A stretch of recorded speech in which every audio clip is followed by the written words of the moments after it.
In all honesty, you're probably not going to go from fat to fit in just 23 days. But what it might do is help you to build a fitness base, and more importantly, to develop the mindset that you're going to need to get you there long term.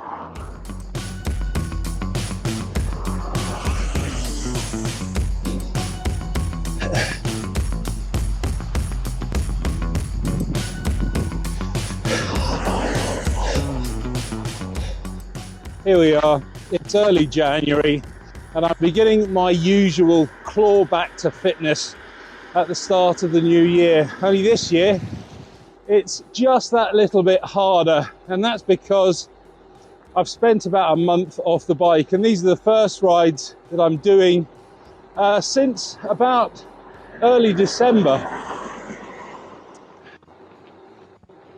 The reason I spent so much time off the bike is, well, there's a couple of things really. Back at the beginning of December, I had a bit of a cold flu thing, so I didn't really want to make that any worse. And then just as I was recovering from that, the weather became really, really cold. We're talking sort of -6, -7 degrees Celsius, and that was just too cold for me to go out. Then it started raining, and that lasted for about 3 weeks. And then, of course, it was Christmas, and I had a few family commitments and stuff, and not to mention all of the festive food and drink and good cheer and all of that, overindulging, and we find myself a month later with no cycling, complete sack of custard, and desperately trying to get it all back.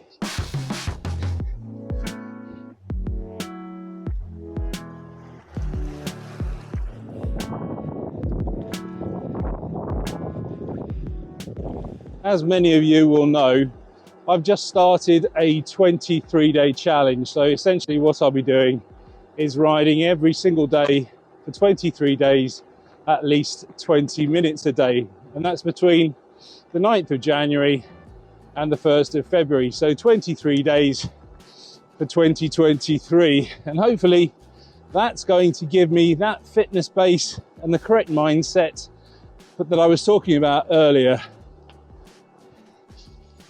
Oh, nice big puddle here.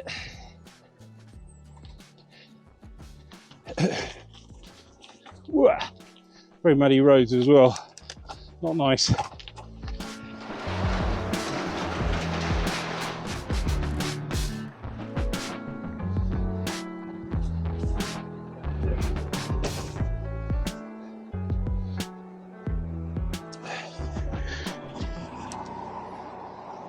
Now, I don't mind admitting that I'm finding these early January rides somewhat tough. And yep, that has a lot to do with a month more or less off the bike, but it's also to do with the weather as well. As you can see, typical January weather, 11, 12 degrees Celsius, and it's damp and grey and horrible. Doesn't fill you with the joys of spring or the desire to get out, but I'm getting out and doing it, and I'm actually having a good time, quite enjoying myself. Although the challenge starts officially on the 9th of January, which is in about 4 days' time, I have been out more or less every single day this year so far. Unfortunately, I missed the 1st of January, but that was because I was away from home and I didn't have a bike, but I did start on the 2nd and been riding ever since. It's only 4 days, but yeah, it's important to just start as you mean to carry on. The rides that I've been doing up until now have been very short, so I've just been fulfilling the terms of the 20-minute a day, and today's the first day I've gone out and done something slightly longer. So I'm on my Southwark route, which is 27 kilometers, and that'll be a bit of a mental barrier broken for me.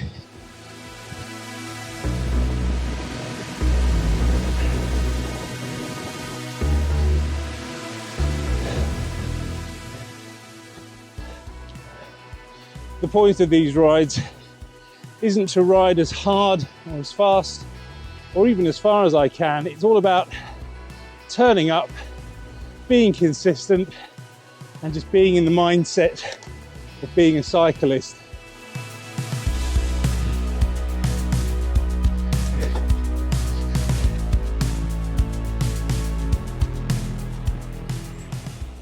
If, like me, you're old enough to remember a TV program from the 1980s called The Kids from Fame, you'll know that fame, or rather fitness in this case, fitness costs.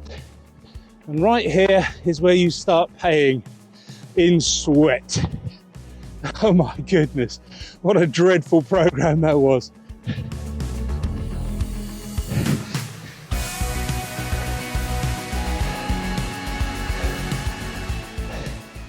If you watch my vlogs regularly, you'll know that this Southwark route is one of my favourites, and this is Pittimore Lane, the first reasonable climb on this route.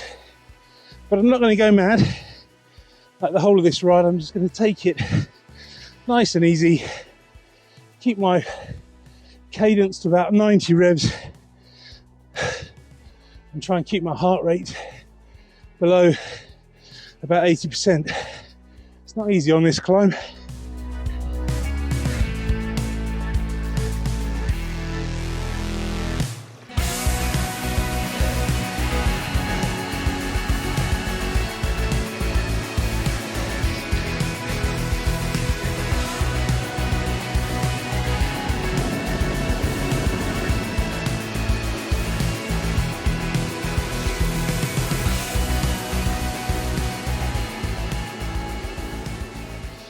Recently, I've been working on the assumption that there are three broad areas you need to work on if you want to improve your fitness. So that's your general kind of energy levels, which boils down to nutrition, your cardiovascular fitness, so your heart and lungs, and then your strength. In this case, my legs. And at the moment, I can feel that my general energy levels are okay. Legs, well, they could do with a bit of work, but my cardiovascular system needs a lot of work. I'm really out of breath on this ride today.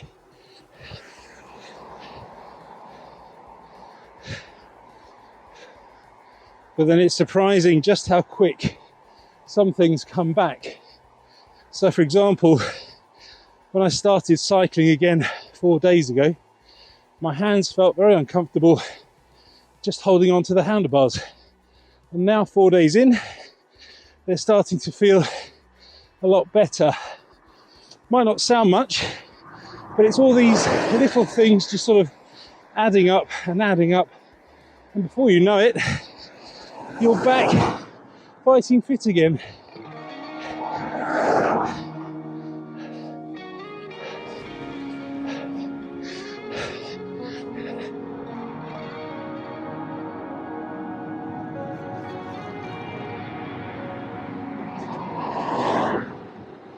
Well, that's the second climb of the day done, Bunkers Hill.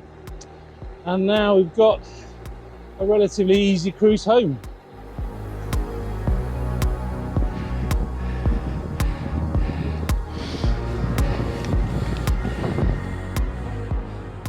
If you'd like to join me on the 23-day challenge, you can, but you will have to be quick because the places are filling up fast.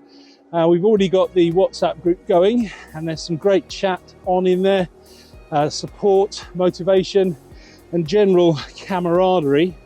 Plus, we'll also have the Strava group up and running once the challenge goes live on the 9th of January. If you would like to sign up and join me, then you do so on the website, but there is a deadline, and that's the 8th of January. And if you're interested, I'll leave a link in the description below. Just go along, sign up, and you'll be part of the challenge. So there we go, that's today's ride done and dusted. 27 kilometers in the bank of fitness. I found that quite tough, but yeah, at least it's a mental barrier broken.